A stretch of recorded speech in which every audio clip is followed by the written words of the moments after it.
Hello everyone, a very good afternoon to all of you. My name is Mangal Singh और आज हम एक बहुत इंपॉर्टेंट इशू के ऊपर बात करने वाले हैं। वो ये है कि जब ऑप्शंस चूज करने की बात आती है तो कुछ ट्रेंड्स यूपीएससी एस्पिरेंट्स के अंदर देखे गए हैं। वो ट्रेंड्स कुछ ऐसे हैं कि जनरली आप देखेंगे एस्पिरेंट्स को तो वो कुछ ऐसे ऑप्शंस को चूज करते हैं जो कि उन्हें कन्वीनियंट लगते हैं, रादर देन ऐसे ऑप्शन चूज करने की जगह कि जो ऑप्शन उनको सक्सेसफुल बना सके इस एग्जाम में या उनके सक्सेस को गारंटी कर सके एग्जाम के अंदर।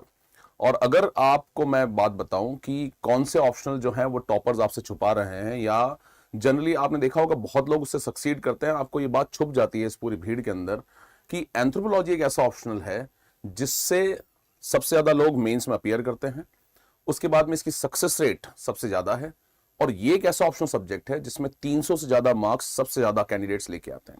और आप ऑप्शन का वेटेज देखें तो जो 500 मार्क्स का एग्जाम होता है मेंस के अंदर, उनमें से अगर आप 300 से ऊपर मार्क्स लाते हैं तो आपके एग्जाम में सिलेक्शन के चांसेस बहुत ज्यादा बढ़ जाते हैं। तो जो भी लोग आज इस वीडियो को देख रहे हैं, आज मैं आपके जितने भी मिथ्स हैं एंथ्रोपोलॉजी ऑप्शन से रिलेटेड उन्हें बर्स्ट करना चाहूंगा। लेकिन उससे पहले मैं कुछ वो क्वेश्चंस बताना चाहूंगा कि आखिर किस बेसिस पर लोग एंथ्रोपोलॉजी से डरते हैं। एक बहुत बड़ा डर है लोगों के दिमाग में कि एंथ्रोपोलॉजी बायोलॉजी है, एंथ्रोपोलॉजी साइंस है, या उन्हें यह लगता है कि यार मैंने इस ऑप्शन के बारे में सुना नहीं है। और क्यों नहीं सुना है लोगों ने? क्योंकि जनरली आप देखेंगे कि एंथ्रोपोलॉजी ऑप्शनल बैकग्राउंड वाले लोग बहुत कम होते हैं इस एग्जाम में। एक बहुत बड़ा फैक्ट मैं आपको सुनाऊंगा, वो ये है कि जितने भी लोग एंथ्रोपोलॉजी ऑप्शनल के साथ में सक्सीड किए हैं यूपीएससी एग्जाम में, जितने भी लोग पास हुए इस एग्जाम के अंदर, उनकी सबकी एक खास बात यह थी कि उसमें से किसी का भी एंथ्रोपोलॉजी में ग्रेजुएशन या बैकग्राउंड नहीं था। तो इस बात को सोचकर आपको एंथ्रोपोलॉजी को नहीं छोड़ देना है, आपको इस बात को सोचकर एंथ्रोपोलॉजी से नहीं डरना है कि यार ये बहुत साइंटिफिक है या मैंने इसके बारे में कभी नहीं सुना है और क्योंकि मेरे साथ वाले दूसरा ऑप्शन ले रहे हैं तो मैं वो ऑप्शन ले लेता हूं, या फिर मेरा तो कोई बैकग्राउंड नहीं है एंथ्रोपोलॉजी में। अगर आप इन सभी कंसिडरेशंस की वजह से अगर फियर कर रहे हैं एंथ्रोपोलॉजी को, तो मुझे लगता है ये आपका अनजस्टिफाइड फियर है, क्योंकि आप अनफेमिलियर हो सकते हैं इस ऑप्शन से, लेकिन ये आपको फियर नहीं देना चाहिए। अगर आपको लगता है कि पेपर टफ है या डिफिकल्ट है, उसके बेसिस पे आपको फियर है तो वो एक अलग बात है। लेकिन सिर्फ आपको इस बात पे ये चूज नहीं कर रहे हैं आप कि आपको ये ऑप्शन के बारे में आइडिया नहीं है, आपने कभी इसके बारे में सुना नहीं है, तो ऐसे केस में ये एक अनइंफॉर्म्ड चॉइस होती है या नहीं है? अगर आपको ये बात थोड़ी सी भी लगती है तो प्लीज कॉमेंट करके बताएं इस वीडियो के अंदर, ताकि हम आपके सारे फियर्स जो हैं दिमाग में उन्हें आज एक एक करके हटा सकते हैं। My name is Mangal Singh, I have been teaching anthropology for past 5 years।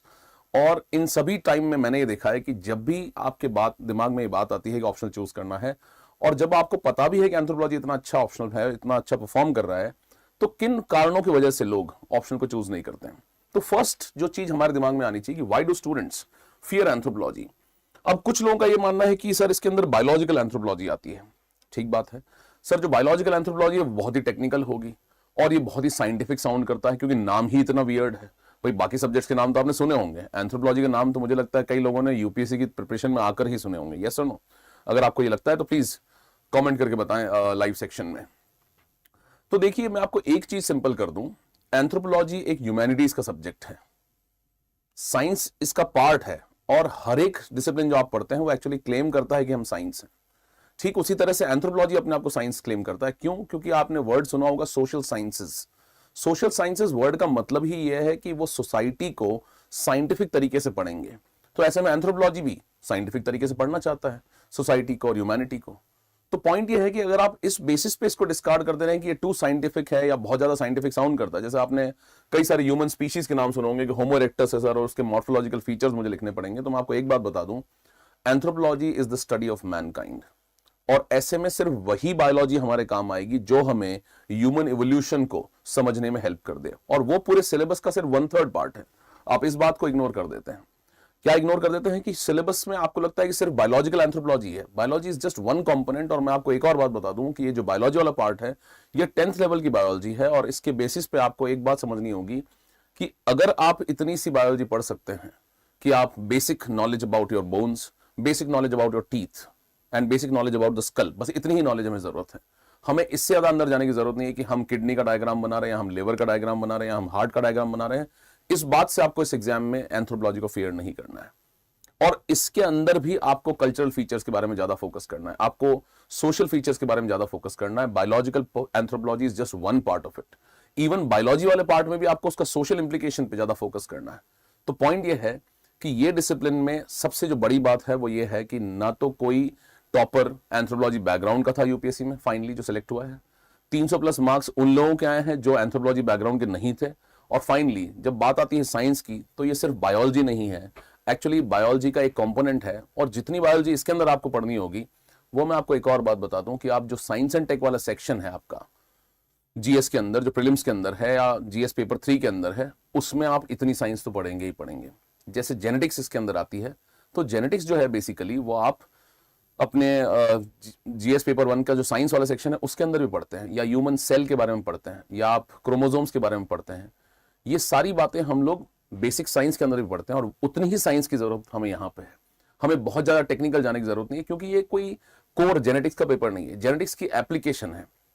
और क्योंकि एंथ्रोपोलॉजी अपने आप को क्लेम करता है कि ये होलिस्टिक स्टडी है मैनकाइंड की, तो ऐसी सिचुएशन के अंदर वो बोरो करता है कई सारे डिसिप्लिन से।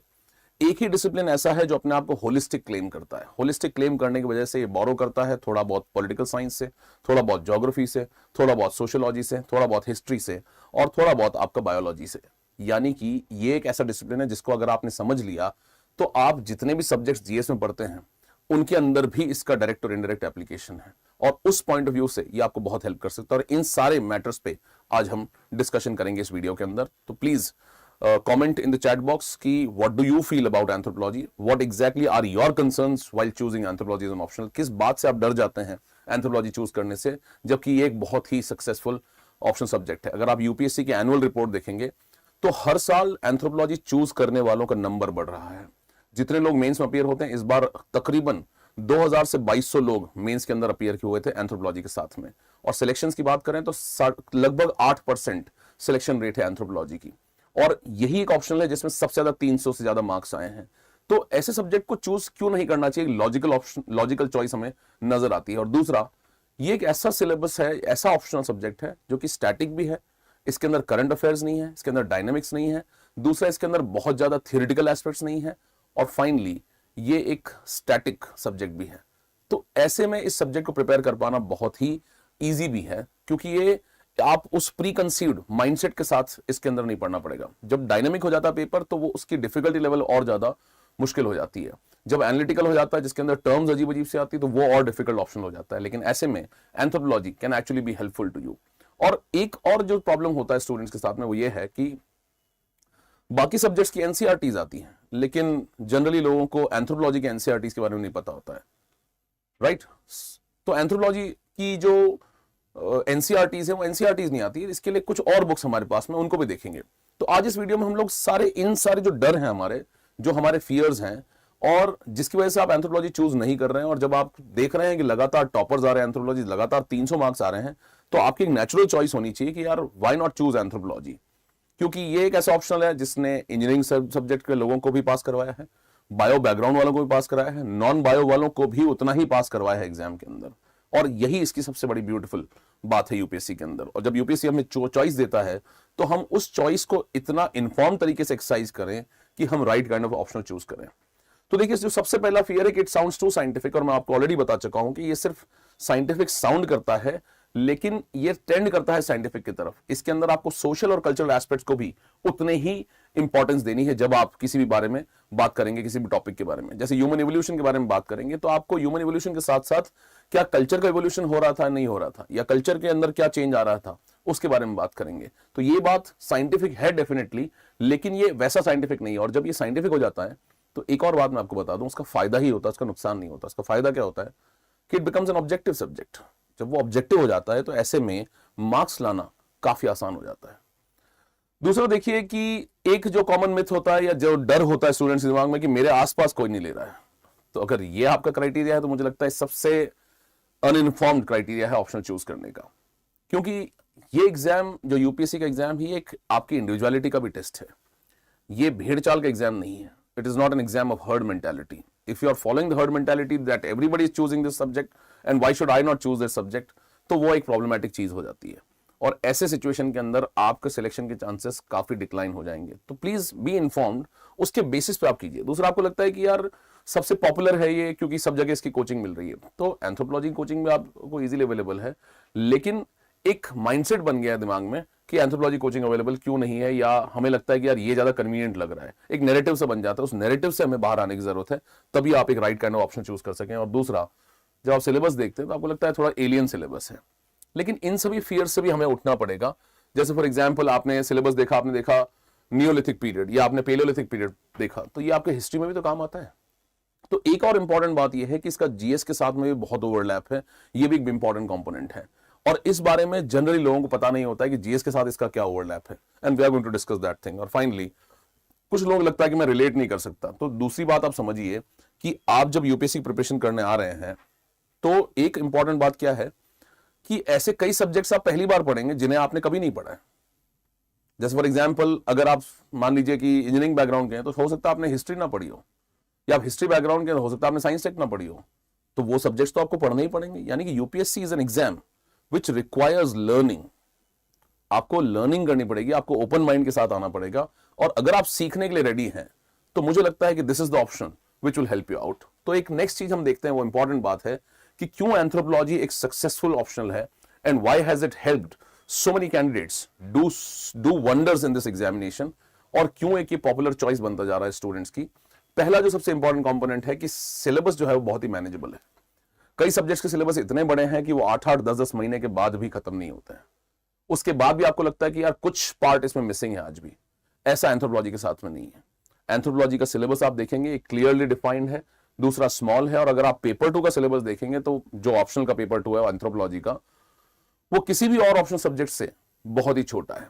अगर आपको मैं ब्रॉडली टॉपिक्स बताऊं तो एक टॉपिक हो गया आपका आर्कियोलॉजी, दूसरा हो गया विलेज, तीसरा हो गया कास्ट, और जो सबसे इंपॉर्टेंट टॉपिक उसका है वो है ट्राइबल एंथ्रोपोलॉजी। और ये वो टॉपिक्स हैं जिनका आपका जीएस पेपर 1 में सोसाइटी, जीएस पेपर 2 में सोशल जस्टिस, और इनफैक्ट जो आर्कियोलॉजी आप पढ़ते हैं उस आर्कियोलॉजी का कंपोनेंट आपका जीएस पेपर 1 की हिस्ट्री में भी आता है, जिसको हम प्री हिस्ट्री बोलते हैं। Indus valley civilization, paleolithic cultures, neolithic cultures, agriculture revolution, तो वहां पे भी इस बात का बहुत ज्यादा एप्लीकेशन होता है। तो देखिए कि इसके ओवरलैप भी है, और जब सिलेबस इसका खुद का छोटा है और आपको जीएस में भी हेल्प करेगा तो ऐसी सिचुएशन में आपको बहुत फायदा होता है। एक इंपॉर्टेंट बात आपको बताता हूं कि anthropology is basically study of cultures also. Anthropology is study of cultures. तो एंथ्रोपोलॉजी जब कल्चर को पढ़ता है, डाइवर्सिटी को पढ़ता है, ट्राइबल्स को पढ़ता है, कास्ट को पढ़ता है, इन सभी चीजों को जब पढ़ता है तो एक इंपॉर्टेंट बात हमें समझ में आती है कि हमें बाकी कल्चर्स को देखना कैसे, उनके साथ डील कैसे करना है। और ये जब बात आपको समझ में आती है तो इसका एप्लीकेशन आपका होता है जीएस पेपर 4 में एथिक्स में। और फाइनली, इतनी broad knowledge of the society, इतनी broad knowledge of the human evolution actually helps you in your essay writing also. क्योंकि ऐसे राइटिंग के अंदर जो टॉपिक लिखा होता है वो टॉपिक तो सिर्फ एक लाइन लिखी होती है, लेकिन आप में जब आपको उसको लिखना होता है और आपको उसके अंदर मल्टीपल डायमेंशंस ऐड करने होते हैं, वो डायमेंशन आपको तभी अच्छे से आ सकते हैं जब आपने डाइवर्सिटी पढ़ी है। और दूसरा, आप देखिए, मैं आपको ऑलरेडी बता चुका हूं कि anthropology borrows heavily from other disciplines. और अगर आप सिलेबस को खोल के देखेंगे तो एंथ्रोपोलॉजी के अंदर एक चैप्टर होगा मैरिज, एक चैप्टर है फैमिली, जो कि रोजमर्रा की हमारे जीवन की चीजें हैं, दूसरा इसके अंदर है किनशिप, तीसरा इकोनॉमिक ऑर्गेनाइजेशंस, यानी कि इकोनॉमी के वाले पार्ट पे भी ये बात करता है कि कहां से इकोनॉमी शुरू हुई, कैसे ट्रांसफॉर्म हुई, कैसे इवॉल्व हुई, और आज की इकोनॉमीज कैसे डिफरेंट है ट्राइबल्स की इकोनॉमीज से। या पॉलिटिकल एस्पेक्ट्स की बात कर लें तो पॉलिटिकल एस्पेक्ट्स के बारे में भी इसमें डिस्कशन है, रिलीजन के बारे में इसमें डिस्कशन है, कास्ट के बारे में डिस्कशन है, ट्राइब्स के बारे में डिस्कशन है, जेनेटिक्स के बारे में डिस्कशन है। यानी कि इतना वाइड स्कोप मुझे नहीं लगता किसी और सब्जेक्ट का है, और जितने आइडियाज आपको इससे आएंगे, it is going to be really really helpful to you in your essay writing also. तो पॉइंट ये है कि जो जीएस ओवरलैप का मिथ है, लोगों को लगता है कि इसका जीएस के साथ कोई ओवरलैप नहीं है, ये सिर्फ साइंस है, ऐसा बिल्कुल भी नहीं है। और एक आपको बात बता दूं कि जब आप जेनेटिक्स पढ़ते हैं इसके अंदर, जिस तरह से आप पढ़ते हैं इसके अंदर, तो इसका एप्लीकेशन आपके साइंस एंड टेक में पेपर 1 में जीएस में भी होता है, प्रीलिम्स एग्जामिनेशन में। ये एक बहुत इंपॉर्टेंट बात। जैसे फॉर एग्जाम्पल, इस बार का प्रीलिम्स का पेपर उठा के देखिएगा, उसके अंदर हिलॉक गिबन के बारे में आया है। हिलॉक गिबॉन के बारे में आया है तो गिबॉन बेसिकली एक एप है, लेसर एप है, और एप्स के बारे में हम एंथ्रोपोलॉजी में भी पढ़ते हैं। और मैं आपको बता दूं, कई बार इस पे क्वेश्चन आ चुका है। एक बार आया कि गोरिल्ला क्या टूल यूज करते हैं, इस बार क्वेश्चन आया था कि किस तरह का लोकोमोशन उनका होता है, कि क्या वो ब्रेकेशन करते हैं, एक ब्रांच से दूसरी ब्रांच तक कूदते हैं। ये सारी बेसिक नॉलेज है जो आपकी वहां भी अप्लाई होती है, और इनफैक्ट जेनेटिक्स की एप्लीकेशन आती है, जैसे इस बार जेनेटिक मेडिसिन आया था प्रीलिम्स के अंदर, तो ये सारी बातें भी आपको यहां से हेल्प करती है। तो my point is, don't come with a pre conceived notion कि यार इस ऑप्शनल सब्जेक्ट के अंदर ये बातें तो मिसिंग है, इसलिए मुझे नहीं चूज करना चाहिए। आपको इस बेसिस पे चूज करना चाहिए कि क्या है ये ऑप्शनल, पहली बात, अगर ये इतना सक्सेसफुल है तो क्यों ये इतना सक्सेसफुल है, क्या नेचर है इस ऑप्शनल सब्जेक्ट का, और कैसे मैं सब्जेक्ट से अपने आप को इंट्रोड्यूस करूं और कैसे मैं अपने आप को इसके साथ में अलाइन करूं। अगर आपको सभी को ये बात समझ में आ रही तो please comment in the chat box, ताकि we can make this session a more interactive session, right? Yes everyone?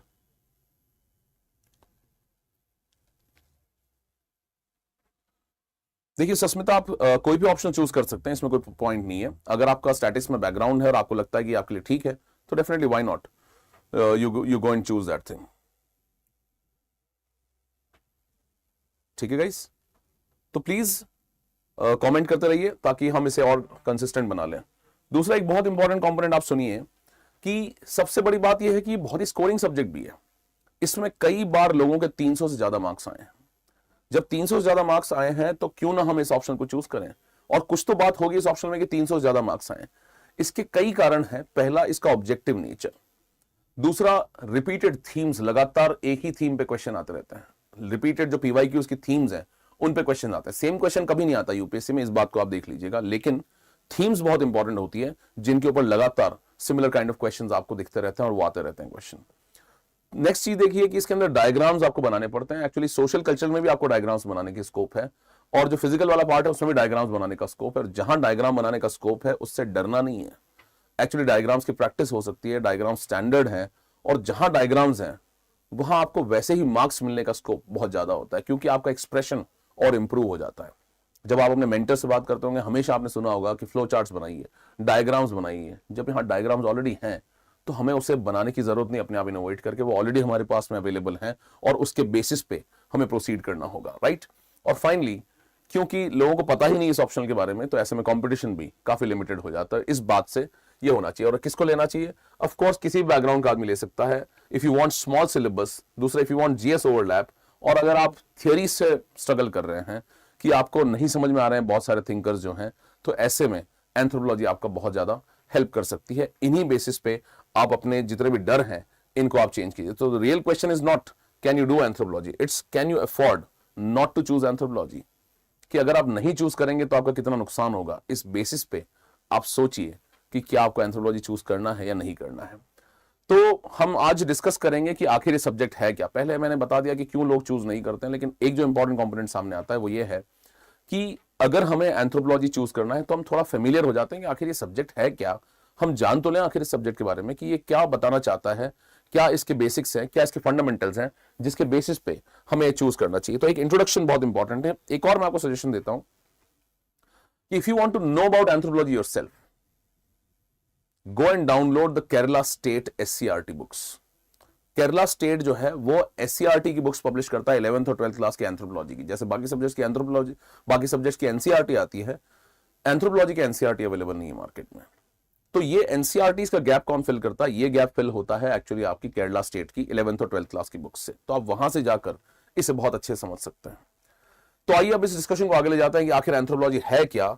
अगर ब्रॉडली मैं आपको बताऊं तो it is the study of the human being और scientific study of the human being. लेकिन इस बात से हमें काफी चीजें क्लियर नहीं होती, इसको हम आगे डिस्कशन में समझेंगे। लेकिन उससे पहले मैं बता दूं कि what are my credentials. I have been teaching anthropology.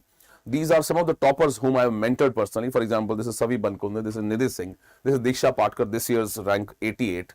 उससे पहले आयुष श्रीवास्तव, उसके बाद कनिष्क और पूजा झा रैंक 82 2022 में। ये सभी मेरे स्टूडेंट्स थे। तो पॉइंट ये है कि I come with a lot of conviction, क्योंकि मैंने कई लोगों को सक्सीड करवाया इस एग्जाम में। मैंने खुद ने भी मेंस लिखे एंथ्रोपोलॉजी के साथ में, और मुझे इस बात में ट्रस्ट है कि यार ये ऑप्शनल जो है वो यूपीएससी में आपको सक्सेसफुल बनवा सकता है।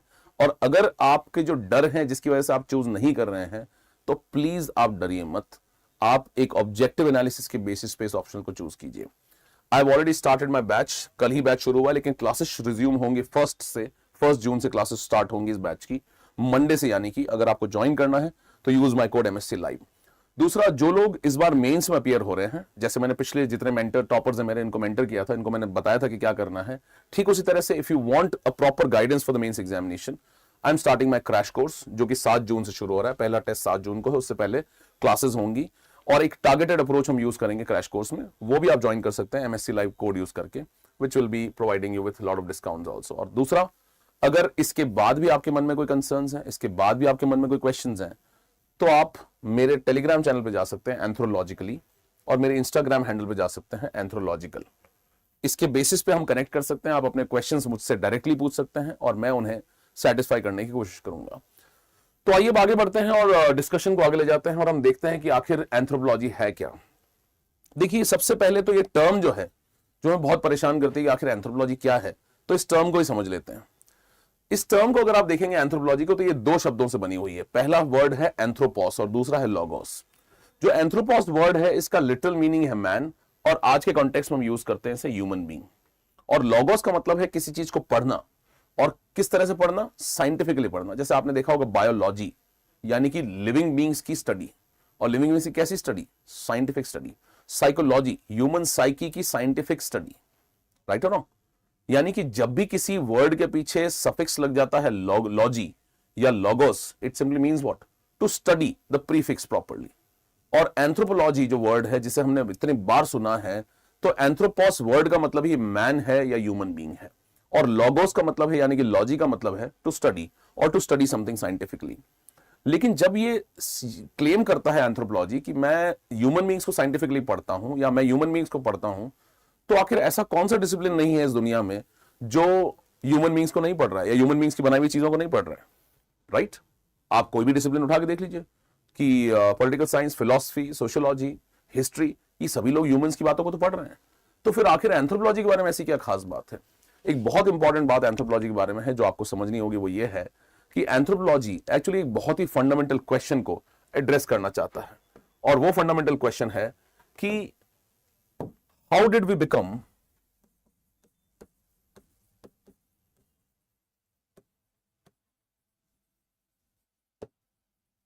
the humans that we are today? How did we become the humans that we are today? यानी कि कैसे हम, पहली बात कि हम how did we become the biological beings that we are today, and how did we become the cultural beings that we are today?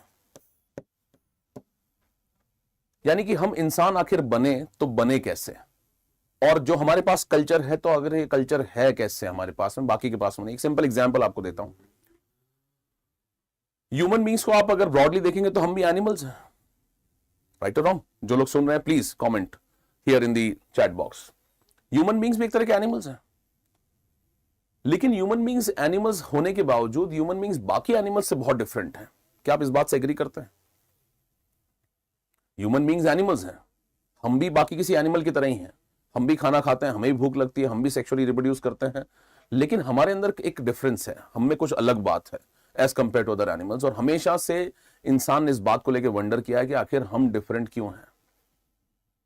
एक और एग्जांपल आपको लेके बताता हूं कि अगर आप एक इंसान को आर्कटिक रीजन में लेके जाएंगे या पोलर रीजन में लेके जाएंगे, जहां बहुत ठंड है, सब जीरो टेम्परेचर है, नेगेटिव में टेम्परेचर है, वहां अगर इंसान को सर्वाइव करना होगा, तो इंसान वहां सर्वाइव करेगा अपने साथ कुछ चीजें ले जाकर की है। वो जैकेट लेके जाएगा, वो वहां मकान बनाएगा, या वहां जाकर वो आग जलाएगा जिसकी वजह से बच जाएगा। लेकिन वहीं अगर आप देखिए कि चिंपैंजी को जाकर वहां रहना है, तो क्या वो चिंपैंजी वहां सर्वाइव कर पाएगा? Will that chimpanzee be able to survive in those cold conditions? No, it's not possible for it, क्योंकि उसको वहां बायोलॉजिकली ही अडेप्ट करना पड़ेगा। तो आखिर क्या डिफरेंस है हम में और उसमें, जिसकी वजह से हम तो वहां सर्वाइव कर सकते हैं लेकिन चिंपैंजी सर्वाइव नहीं कर सकता है? इस डिफरेंस को बोला जाता है कि इंसानों के पास में जो चीज है उसे हम बोलते हैं कल्चर।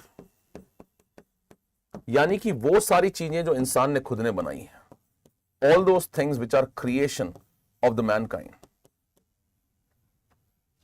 राइट और रॉन्ग? कि ये वो सारी चीजें हैं जो कि इंसान ने खुद बनाई है। क्या आपको इंट्रिगिंग लग रहा है? नहीं बात, काफी ये क्यूरियोसिटी जनरेट करने वाली बात है कि इंसान के अंदर जो डिफरेंस है बाकी एनिमल्स के से साथ में, कि उसके पास में कल्चर है। जैसे इंसान के पास में बहुत सारे मटेरियल्स हैं। फॉर एग्जांपल, मान लीजिए आप ये लाइव डिस्कशन देख रहे हैं अभी, या हम लोग इस क्लास में इंटरेक्ट कर रहे हैं, तो ये इंटरेक्शन किस बेसिस पे हो पा रहा है? इस इंटरेक्शन का बेसिस ही ये है कि हम लोग सभी आज ही इंसान की बनाई हुई चीजों को यूज कर कर आज आपस में इंटरेक्ट कर रहे हैं, लेकिन बाकी जानवर ये नहीं कर पाते हैं, जो एक बहुत डिफरेंट बात है ह्यूमंस के बारे में। और इसी डिफरेंस को बोला गया कल्चर। यानी कि ह्यूमन बीइंग्स के पास में कुछ ऐसी चीजें हैं जिसकी वजह से उसके सर्वाइव करने के चांसेस, उसके अडेप्ट करने के चांसेस बहुत हाई हैं as compared to all the other animals which are there on this planet, which is largely absent in all the other animals which are present on this planet Earth, right? इस बात को आप मानेंगे? अब देखिए कि जब हमने देखा कि इंसान के पास कल्चर है, तो आखिर इंसान का ये कल्चर क्यों बन पाया, आखिर इंसान ऐसा कल्चर क्यों बना पाया। तो कुछ बेसिक फंडामेंटल बात हम देखेंगे कि इंसान ये कल्चर क्यों बना पाया। क्योंकि इंसान का ब्रेन साइज बड़ा है, इंसान सोच सकता है। Human beings have a thinking capability, they have cognitive capability, and this cognitive capability has actually enabled the human beings to have something called as culture। तो सवाल ये उठता है कि आखिर इंसान के पास में ये ब्रेन इतना बड़ा हुआ कैसे, या इंसान के पास जो कॉग्निटिव कैपेबिलिटी है वो आई कैसे। और इसी एस्पेक्ट को हम बोलते हैं बायोलॉजिकल एस्पेक्ट्स, यानी कि हम पूरे इंसान के जो बेसिक बायोलॉजिकल कैरेक्टरिस्टिक्स हैं और उसके कल्चरल कैरेक्टरिस्टिक्स हैं, और यानी कि कैसे ह्यूमंस जो हैं बायोलॉजिकली इवॉल्व हुए हैं।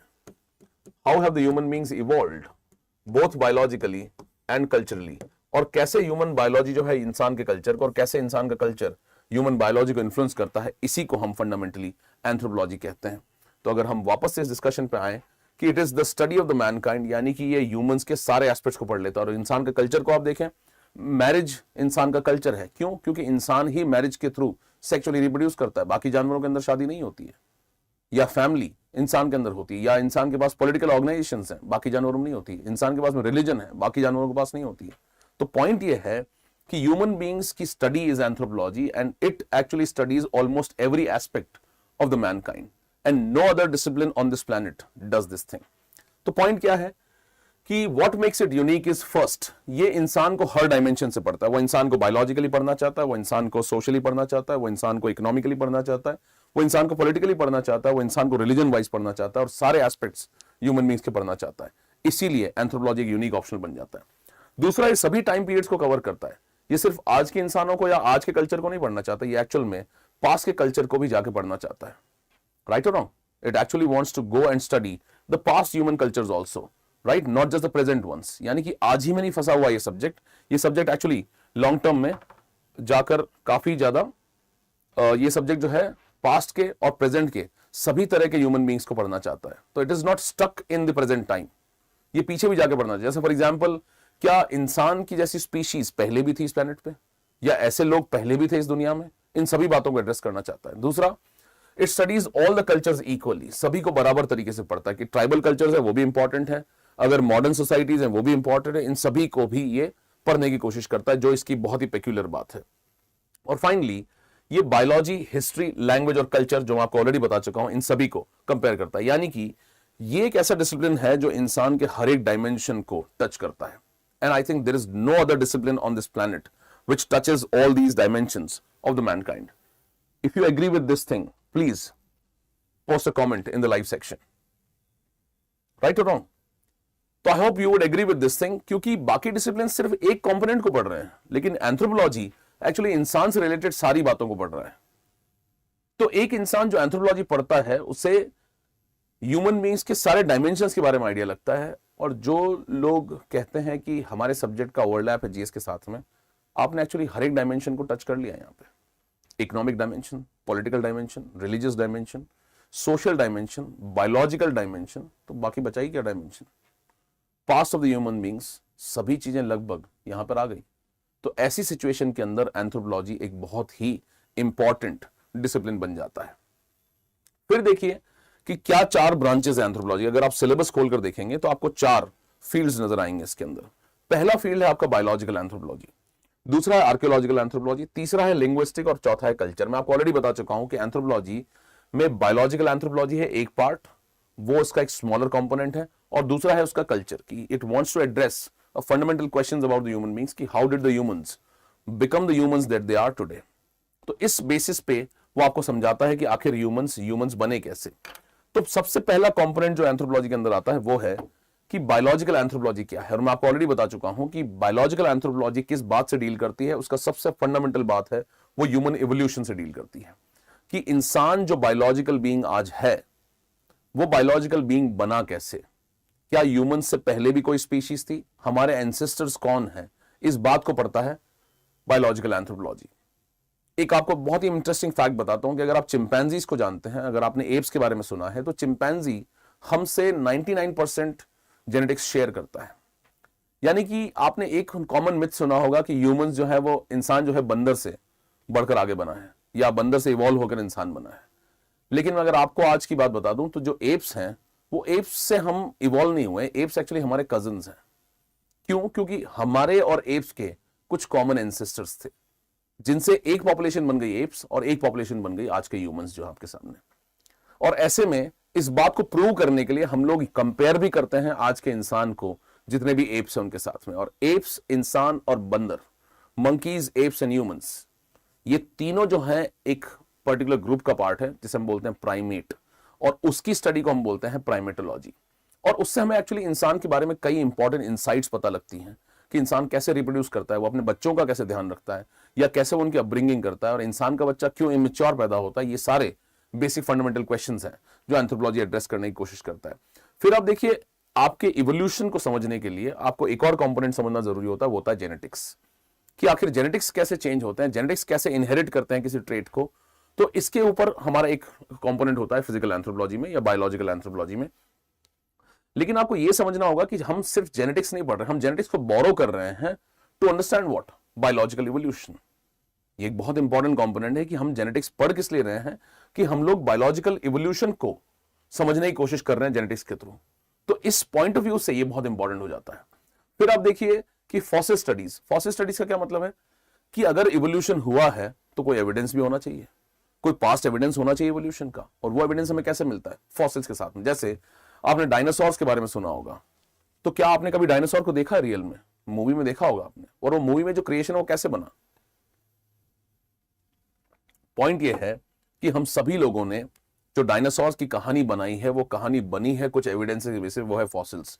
ठीक इसी तरह से हमने ह्यूमंस की जो पास्ट स्टोरी है वो क्रिएट की गई है उनके एविडेंसेस के बेसिस पे, उनके फॉसिल्स के बेसिस पे। जैसे हमें कई एक्सटिंक्ट ह्यूमन स्पीशीज के फॉसिल्स मिलते हैं, जैसे होमो हबिलिस, होमो इरेक्टस, निएंडरथल का आपने नाम सुना होगा। ये सारे हम लोग कहां से मिलते हैं? हमें फॉसिल्स के थ्रू मिलते हैं। और फाइनली रेस एंड बायोलॉजी। ठीक इसी तरह से इंसान ने जो चीजें बनाई, जो मटेरियल्स बनाए उसने, जैसे स्टोन टूल्स बनाए उसने घर बनाए, उसने पॉटरी बनाई, या उसने सिविलाइजेशंस बनाए, उसकी जो स्टडी है वो है आर्कियोलॉजी। तो आप एक्सकेवेशंस करेंगे, कैसे साइंटिफिकली उनको समझेंगे, कैसे मटेरियल कल्चर है, कैसे कुछ सिटीज लॉस्ट हो गई हैं, उसके बारे में स्टडी एक्चुअली आपकी आर्कियोलॉजिकल एंथ्रोपोलॉजी पार्ट होती है। और फाइनली लैंग्वेजेस के बारे में भी स्टडी एंथ्रोपोलॉजी करता है, क्योंकि लैंग्वेज भी ह्यूमन इवोल्यूशन में एक बहुत इंपॉर्टेंट पार्ट था। जब इंसान ने लैंग्वेज बनाना सीखा तभी उसने बहुत सारी चीजें सीखी। और एक्चुअल में आपकी अंडरस्टैंडिंग जो दुनिया की है वो आपकी लैंग्वेज के बेसिस पे ही है। आपको इस बात को मानना पड़ेगा। आप जो दुनिया को समझते हैं उसकी अंडरस्टैंडिंग एक्चुअली आपके लैंग्वेज के थ्रू है। उस लैंग्वेज से आपका वर्ल्ड व्यू डेवलप होता है। तो ये एक बहुत इंपॉर्टेंट कंपोनेंट है। और फाइनली आपका कल्चर है, जिसमें फील्ड वर्क है, किनशिप स्टडीज है, रिलीजन, रिचुअल है, कास्ट, ट्राइब है और एथनोग्राफी है।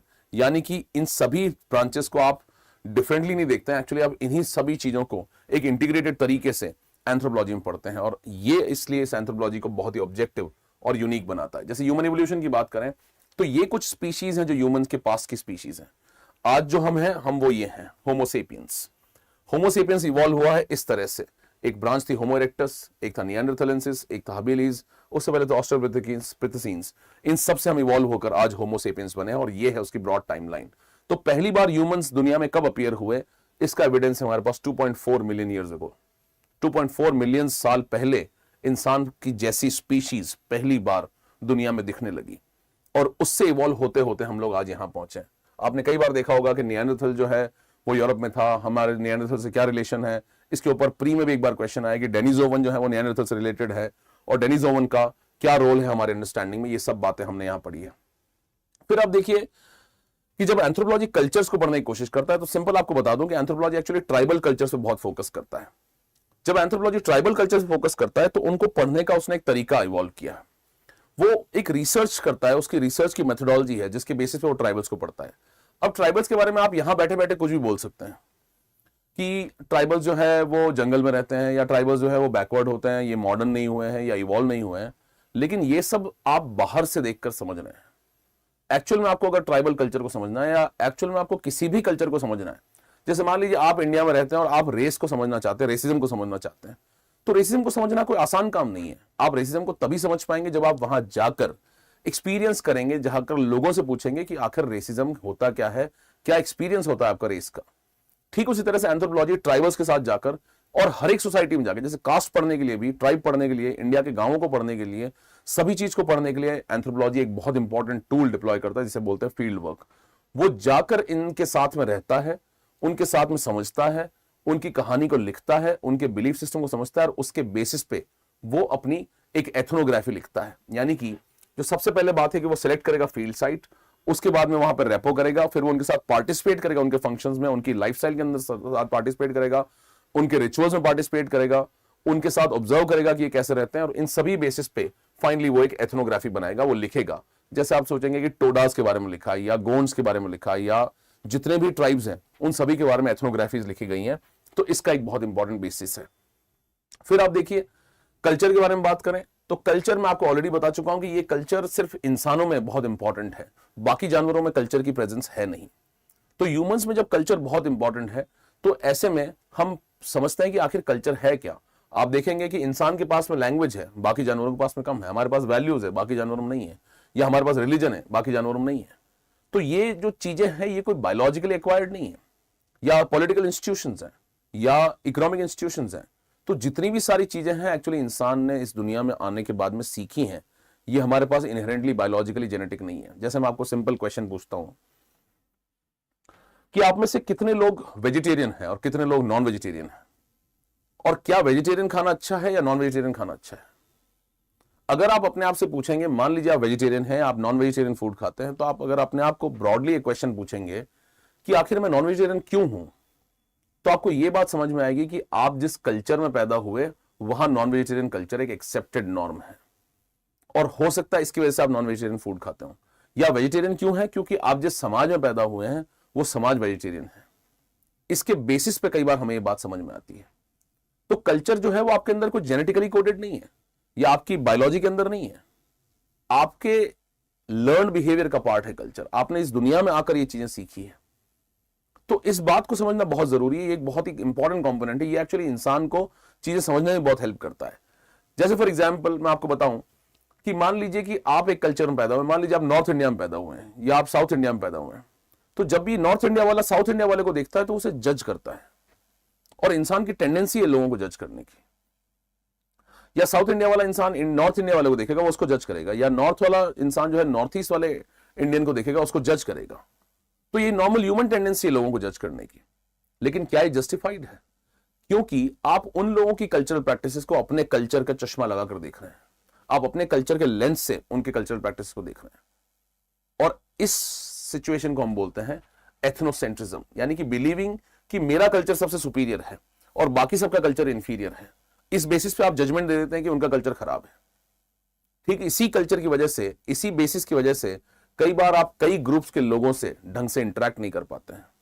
आपके अंदर एक स्टीरियोटाइप होता है, आपके अंदर एक प्रेजुडिस होता है, आप हमेशा उनको मिसट्रीट भी करते हैं। जैसे कास्ट डिस्क्रिमिनेशन क्यों होता है, या लोग ट्राइबल्स को क्यों ढंग से ट्रीट नहीं करते हैं, या दो रिलीजन के बीच में आपस में कॉन्फ्लिक्ट क्यों होती है, या दो रेसेस के बीच में आपस में कॉन्फ्लिक्ट क्यों होती है, या आखिर वॉर ही क्यों होते हैं? इनका सारा बेसिस क्या है कि आप सस्पिशियस हैं, आप उनकी प्रैक्टिसेस को जज करते हैं अपने कल्चर के बेसिस पे। इस व्यू को एंथ्रोपोलॉजी बोलता है एथनोसेंट्रिज्म।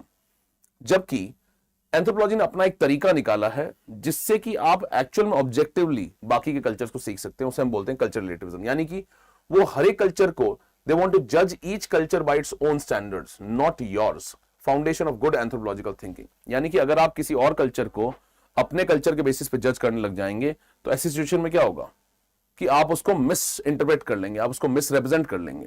और ये जब आप करेंगे तो आप किसी कल्चर को समझ पाएंगे क्या ढंग से? आप ट्राइबल्स को पढ़ने गए और आपने देखा कि यार ट्राइबल्स तो मुझे पसंद नहीं है, या मेरा कल्चर बहुत अच्छा है इनका खराब है, तो आप ट्राइबल्स को समझ ही नहीं पाएंगे, उनके कल्चर को नहीं समझ पाएंगे। तो ट्राइबल के कल्चर को उनके कॉन्टेक्स्ट में समझना पड़ेगा कि आखिर ये ऐसा क्यों करते हैं। जैसे आपने सुना होगा एक बहुत ही वायरल वीडियो था जिसमें पॉलिएंड्री थी। एक लड़की ने दो भाइयों से शादी की। अब वो हिमाचल के अंदर एक ट्राइब के अंदर एक कल्चरल प्रैक्टिस थी, उसकी कुछ कंपल्शन रही होगी वहां पे, उस कल्चर की कुछ नीड्स रही होंगी जिसके बेसिस पे उन्होंने इस तरह की शादी को इवॉल्व किया। तो ये बात हमें तभी समझ में आएगी जब हम उन सोसाइटी को समझेंगे, वरना हम उसे स्टीरियोटिपिकली जज करेंगे कि नहीं, जहां पर एक लड़का एक लड़की की शादी करता है वही सबसे बेस्ट शादी है। तो इस सिचुएशन से हमें बाहर निकलने के लिए एक्चुअली एंथ्रोपोलॉजी बहुत हेल्प करता है। ये इस पॉइंट ऑफ व्यू को हम बोलते हैं कल्चरल रिलेटिविज्म। दूसरा मैं आपको ऑलरेडी बता चुका हूं कि लोग जाकर, जो एंथ्रोपोलॉजिस्ट हैं वो जाकर के बाकी जो कल्चर्स हैं उनके साथ रहते हैं, उनके फेस्टिवल में पार्टिसिपेट करते हैं, और इसकी वजह से एंथ्रोपोलॉजी एक यूनिक सिस्टम बन जाता है। इसकी वजह से एंथ्रोपोलॉजिस्ट से बेटर कोई किसी कल्चर को नहीं समझ सकता। और जब आप कल्चर को समझते हैं, एडमिनिस्ट्रेशन में जब आप जाएंगे, तब भी तो आप बाकी लोगों से डील करेंगे जो डिफरेंट डिफरेंट कल्चर के होंगे। हो सकता है आप उत्तर प्रदेश में पैदा हुए हो सकता है आप बिहार में पैदा हुए हो और आपकी पोस्टिंग हो जाए तमिलनाडु में। तो अगर आप इस माइंडसेट के साथ जाएंगे कि आप जज करते हैं दूसरे कल्चर को, तो ये तो फ्रूटफुल नहीं होगा, ये प्रॉब्लमैटिक हो जाएगा, राइट। तो इस बात को समझने में आपकी हेल्प करेगा एंथ्रोपोलॉजी। ठीक इस तरह से मैंने बोला कि होलिज्म का मतलब क्या है कि ये सिर्फ एक एस्पेक्ट को नहीं समझता इंसान के, ये एक्चुअल में इंसान के सारे एस्पेक्ट्स को कनेक्टेड तरीके से समझता है कि ह्यूमन बायोलॉजी, इंसान की इकोनॉमी, उसके पॉलिटिकल इंस्टीट्यूशंस, उसकी मैरिज, उसकी फैमिली, उसका रिलीजन, इन सभी चीजों को साथ लेकर चलता है। इसीलिए एंथ्रोपोलॉजी को होलिस्टिक बोला गया। और ऐसा मैं गारंटी कर सकता हूं कि कोई भी डिसिप्लिन नहीं कर सकता है, क्योंकि हर एक डिसिप्लिन सिर्फ इंसान के एक कंपोनेंट को पढ़ रहा है। जैसे अगर आप एक इकोनॉमिस्ट को बोलेंगे तो वो हर एक सिचुएशन को इकोनॉमी के बेसिस समझाना चाहेगा, या पॉलिटिकल साइंटिस्ट को बोलेंगे तो हर एक सिचुएशन को पॉलिटिकल साइंस के बेसिस समझाना चाहेगा। लेकिन एंथ्रोपोलॉजी इन सभी बातों को साथ लेकर फिर वो एक एक्सप्लेनेशन देने की कोशिश करेगा। और जब हम फील्ड वर्क करते हैं, इस बेसिस पे कल्चर को पढ़ते हैं, तो जो रिटन टेक्स्ट होता है, जो आप लिखते हैं इस टाइप के बारे में, एक कल्चर के बारे में, इसे हम कहते हैं एथनोग्राफी। फिर देखिए, मैं आपको बता चुका हूं कल्चर के बारे में कैसे डायग्राम्स यूज होते हैं। तो फिजिकल एंथ्रोपोलॉजी में तो ऑफ कोर्स डायग्राम बनते हैं, जहां पर आपके बोन्स के डायग्राम, टीथ के डायग्राम और स्कल के डायग्राम, जो कि बहुत मुश्किल नहीं बनाना, और वो बहुत इंपॉर्टेंट भी है, वो आपको हेल्प भी करता है। ठीक इस तरह से जब आप सोशल कल्चरल एंथ्रोपोलॉजी देखते हैं, तो उसके अंदर एक इंपॉर्टेंट कंपोनेंट होता है जिसे हम बोलते हैं किनशिप डायग्राम्स। जैसे आपने देखा होगा, आप जिस सोसाइटी के अंदर हैं, ये सारी सोसाइटीज जो है वो पेट्रीलिनियल सोसाइटीज हैं, यानी कि फादर से सन, उनके सन, उनसे सन। ये जो ट्राइंगल है ये मेल को रिप्रेजेंट करता है, जो सर्कल है ये फीमेल को रिप्रेजेंट करता है, और आप सब भी इसी तरह की सोसाइटी में रहते हैं। तो ये डायग्राम्स जो है वो आपको हेल्प करते हैं एग्जाम में अच्छा स्कोर करने में। और ये डायग्राम्स आपको बताते हैं कि किस तरह से कि आपकी रिश्तेदारी जो है, जितने रिलेटिव्स आपके हैं, ये रिलेटिव्स आपके आखिर कैसे हैं। तो मान लीजिए कि ये कपल था जिनकी शादी हुई, equal to sign is for marriage, उनके 2 बच्चे पैदा हुए, तो ये जो डॉटर है इनके ग्रुप की पार्ट है, लेकिन ये आगे लीनिएज को ट्रांसफर नहीं कर सकती है। मानेंगे इस बात को? अगर आप अपनी फैमिली को देखेंगे तो आपके दादाजी, आपके पिताजी, आप और आपके बच्चे सभी एक साथ रहते हैं, लेकिन आपके घर में जो बेटियां पैदा हुई उनकी शादी बाहर हो जाती है, और आपके घर में जो बहू आती है, आपकी मम्मी है, आपकी ग्रैंड मदर है, वो किसी और फैमिली से आती है। और इसके बेसिस पे एक ग्रुप बनता है, क्योंकि सभी मेल मेंबर साथ रहते हैं, इसके बेसिस पे ग्रुप बनता है, जिससे क्या क्लियर होता है, जिससे एक बहुत इंपॉर्टेंट बात क्लियर होती है कि कौन किससे मैरिज कर सकता है, किससे मैरिज नहीं कर सकता है, या इनहेरिटेंस किस तरह से होगा, या लैंड राइट्स किस तरह से आगे पास ऑन होंगे, या फिर क्या आपकी सोशल ड्यूटीज और ऑब्लिगेशंस हैं, या फिर यह बताता है कि सोसाइटी का बेसिस क्या है, कैसे वो ऑर्गेनाइज है। ये सारी बात कौन बताएगा आपको? किनशिप। तो ये एक बहुत ही इंटरेस्टिंग तरीका है जिससे आप समझ सकते हैं। और अगर हम इंडिया की बात करें, तो इंडिया में क्योंकि इतने सारे लैंग्वेजेस हैं, इतने सारे कल्चर्स हैं, इतने सारे ट्राइबल पॉपुलेशंस हैं, और ऐसी सिचुएशन के अंदर हमारे पास तो एक तरह से ये लिविंग लेबोरेटरी है एंथ्रोपोलॉजी की। 8% पॉपुलेशन ट्राइबल है, 22 ऑफिशियल लैंग्वेजेस हैं, जातियां 2000 से ज्यादा हैं, और 5000 साल पुराना सिविलाइजेशन है। ट्राइबल डाइवर्सिटी देखेंगे, सेंट्रल इंडिया में गोंड है, झारखंड में संथल्स हैं, मुंडा है, द्रविडियन है, नागा जो है नॉर्थ ईस्ट में है, खासीज जो है वो मेट्रिलिनियल है, और अंडमानीज काफी एंशिएंट है। इनके ऊपर भी क्वेश्चंस आते हैं। किनशिप के अंदर आपके पास गोत्रा है, पॉलीएंड्री है, शादियां, मैट्रिलिनियल शादियां हैं, जॉइंट फैमिली सिस्टम है, डवरी है, ब्राइड प्राइस है, इन सभी के ऊपर हम डिस्कशन करते हैं यहाँ पे। और फाइनली आप जेनेटिक एंसेस्ट्री के बारे में बात करते हैं, और इन सभी चीजों को समझने से आपको काफी चीजें क्लियर होती है कि आर्यंस पहले आए थे या द्रविडियंस पहले आए थे, या इंडियंस जो रहते हैं इनका जेनेटिक कॉम्पोजिशन क्या है। इन सभी बातों को हम तभी समझ सकते हैं जब हमें ये सारी बातें समझ में आएगी। कुछ लेजेंडरी फिगर्स हैं एंथ्रोपोलॉजी में, जैसे फ्रांस बोआज है। फ्रांस बोआज ने पहली बार बताया कि रेस जो है वो कोई बायोलॉजिकल कंस्ट्रक्ट नहीं है, एक्चुअली सोशल कंस्ट्रक्ट है, जिसके बेसिस पे आप डिस्क्रिमिनेशन कर रहे हैं। अंग्रेजों ने एक मिथ फैलाया था कि व्हाइट स्किन वाले लोग जो है वो सुपीरियर है और बाकी सब लोग इंफीरियर हैं। इस बात को बाद में मिथ ब्रेक किया फ्रांस बोआज ने। ठीक इस तरह से मार्गरेट मीड है। मार्गरेट मीड ने एक समोन ट्राइब है जिसके अंदर जाके अपना फील्ड वर्क किया था। वहां जाके जब उन्होंने फील्ड वर्क किया तो उन्होंने एक इंपॉर्टेंट बात रिवील की कि एक्चुअल में जिस तरह से आप जेंडर के बेसिस पे बिहेव करते हैं वो एक्चुअली आपकी कल्चरल लर्निंग है, वो आपके अंदर कोई बायोलॉजिकल ट्रेट नहीं है, वो आपकी कल्चरल लर्निंग है जिसकी वजह से आप ऐसा ट्रीट करते हैं। ठीक इस तरह से वेरियल एल्विन है जो इन्होंने इंडियन ट्राइब्स को पढ़ा है, और ठीक इसी तरह से डॉक्टर अंबेडकर को हम जानते हैं जिन्होंने कास्ट को बहुत अच्छे से पढ़ा है, तो हम इन्हें एंथ्रोपोलॉजिस्ट भी मानते हैं, एंथ्रोपोलॉजी के तरीके से भी समझते हैं। और अगर आप कल्चर को अच्छे समझ पाएंगे तो आप ये समझ जाएंगे कि आखिर कॉन्फ्लिक्ट्स क्यों होती हैं। आपको ये समझ में आएगा कि कास्ट और सोशल जस्टिस का क्या बेसिस है। आप ये समझ जाएंगे कि सोशल मीडिया और ट्राइब बिहेवियर, आप कई सारे सोशल मीडिया प्लेटफॉर्म्स को देखेंगे, वो एंथ्रोपोलॉजिस्ट को एक्चुअली एम्प्लॉय करते हैं। क्यों? क्योंकि वो समझना चाहते हैं कि ग्रुप बिहेवियर क्या होता है, कैसे लोग ग्रुप में बिहेव करते हैं, कैसे वो एक ट्राइब की तरह बिहेव करते हैं। क्योंकि आप सोशल मीडिया के अंदर इको चैम्बर्स के अंदर रहते हैं, आप एक ही एक बात को बार बार सुनते हैं, ये भी एक बहुत बड़ा बेसिस होता है। फाइनली आप देखेंगे हेल्थ केयर रिलेटेड चीजें भी है, और एआई और ह्यूमन फ्यूचर, ये सभी चीजें एक्चुअली एंथ्रोपोलॉजी आपको बता सकता है। फाइनली एंथ्रोपोलॉजी ऑप्शनल, क्योंकि साइंटिफिक है, क्योंकि ऑब्जेक्टिव है, तो स्टूडेंट्स को ये एक एज भी देता है एग्जाम के अंदर, जो कि एक बहुत इंपॉर्टेंट कंपोनेंट है। तो सबसे पहले अगर आपको एंथ्रोपोलॉजिस्ट की तरह सोचना है तो ask why and not just what. See through other people's eyes, आप उनके शूज में जाकर स्टेप कीजिए, उनकी नजरों से दुनिया को देखने की कोशिश कीजिए, वो आपको हेल्प करेगा। आप दूसरों के कल्चर्स को जज ना करें, आप उन डिफरेंसेस को रेस्पेक्ट करें। और finally you look for patterns across all the cultures, कि आखिर क्या पैटर्न है इनके बिहेवियर का, कैसे ये लोग बिहेव करते हैं। और finally question your own assumptions first. The point is, my name is Mangal Singh, I have been teaching anthropology. Anthropology एक बहुत ही इंटरेस्टिंग सब्जेक्ट है, एक स्कोरिंग सब्जेक्ट है, it's an objective subject, and it has been one of the best performing subject in the UPSC mains examination. So what is stopping you from choosing anthropology optional? मैं आपको एक brief overview दे चुका हूं। Definitely और details की requirement होती है, वो डिटेल्स आप एक्चुअल में तब समझेंगे जब आप डिटेल में इन चीजों को पढ़ेंगे। लेकिन अगर आप खुद से पढ़ना चाहते हैं तो मैं आपको एक नाम बता दूं इस बुक का, आप जाकर, बहुत ही सिंपल बेसिक बुक है जिसका नाम है केरला स्टेट SCRT की 11th एंड 12th क्लास की एंथ्रोपोलॉजी की बुक्स, जो मुझे लगता है कि आपको जाकर पढ़नी चाहिए। बिल्कुल NCERT की तरह की ये बुक्स हैं, अगर आप इनको पढ़ेंगे तो आपको एंथ्रोपोलॉजी के बारे में और इनसाइट्स मिलेंगी कि क्या एंथ्रोपोलॉजी आखिर है। फाइनली अगर आप मुझसे कांटेक्ट करना चाहते हैं तो you can drop me a message on this number, ताकि मैं आपके एंथ्रोपोलॉजी रिलेटेड जितने क्वेरीज हैं, डाउट्स हैं, मैं आपको क्लियर कर सकता हूं। तो please contact me on this number. Plus I already told you, you can join me on Telegram batch. Plus जो एंथ्रोपोलॉजी ऑप्शनल का बैच है वो स्टार्ट हो चुका है। क्लासेस जो है, फर्स्ट क्लास जो है वो आपकी 1 जून से होगी, यानी कि मंडे से। तो you should join my batch using the code MSc Live to get best of the discounts. Plus all those students who are appearing for the mains examination this year, 7 जून को I'm starting my crash course. Do join that. Exam focused, main centric, thematic analysis हम इसके अंदर करेंगे।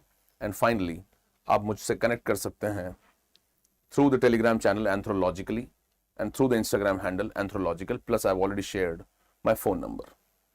Thank you so much for listening to me patiently. If this session was fruitful, helpful, और इसने अगर आपके कुछ मिथ बर्स्ट करने की कोशिश की, मिथ बर्स्ट करने में हेल्प की, आपको एक बेसिक ओवरव्यू दिया कि आखिर एंथ्रोपोलॉजी क्या है, तो please comment below this video. और बैच ज्वाइन करने के लिए आप डिस्क्रिप्शन में जाकर लिंक पर क्लिक करें, ताकि आप डायरेक्टली जा सकते हैं। दूसरा, अगर आप हमारी टीम से बात करना चाहते हैं, काउंसलर से बात करना चाहते हैं, तो 7640003000 दैट इज द नंबर, 7640003000 ये नंबर है, इस पर आप कॉल कर सकते हैं and you can actually join. और अगर आप मुझसे कनेक्ट करना चाहते हैं तो भी आप कनेक्ट कर सकते हैं। Thank you so much. My name is Mangal Singh again. Do join Anthropology and let me know what are your queries or what are your concerns and what is stopping you from choosing